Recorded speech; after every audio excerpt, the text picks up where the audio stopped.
Can we break the cycle?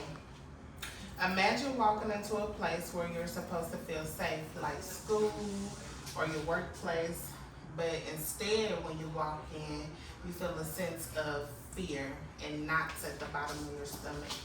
According to StopBullying.gov, 19.2% of students aged 12 to 18 in grades 6 through 12 experience bullying nationwide.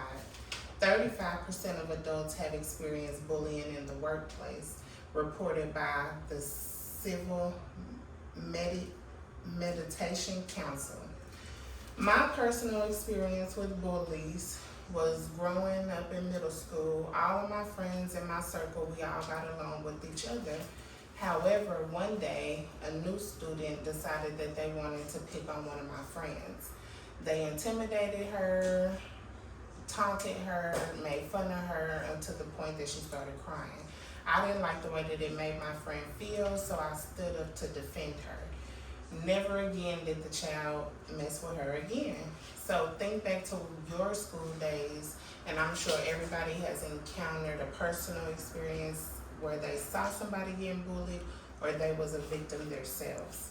Being adults now, we have to educate our children about bullying and the effects it can have on people or even themselves if they experience it.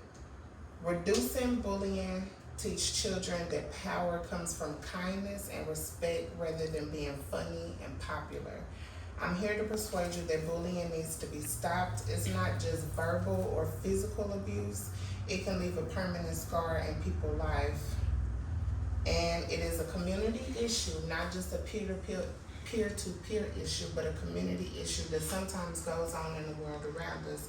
And I feel like that bystanders should be held responsible as well. The severity of bullying is that bullies stem from popularity statuses. They use power to make other people feel intimidated, and it's more than just physical. It's social humiliation, verbal abuse, and sometimes it could even lead to suicidal ideation for some kids. Being a bystander is part of the problem because you allowed it to happen without intervening as an adult or as a child going to a teacher to get help. According to Stop Out Bullying, 1 in 4 children are bullied in school every day, and it has caused them severe depression, low self-esteem, and like I mentioned before, suicidal ideation. Imagine your child having to deal with a bully at school. Being a bystander can be intimidating because of retaliation and maybe you being the next victim, but it helps that child speak when they can't speak for themselves. I feel like that in the school setting, social, emotional learning should be taught. It teaches empathy and emotional management, conflict resolution skills. Also, there should be strict anti-bullying policies implemented with consequences, and we need to empower the bystanders to intervene.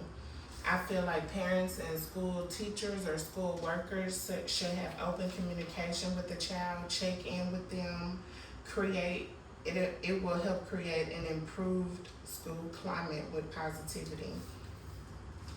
A school safety reported that bullying reduced 80% with anti-bullying programs being implemented. Bullying continues without programs, and children will continue to suffer with anxiety, low self-esteem, suicidal ideation, even into their adult years. So as a community, I feel like that we should stand together, put these programs in school implements, and bullying will reduce severely.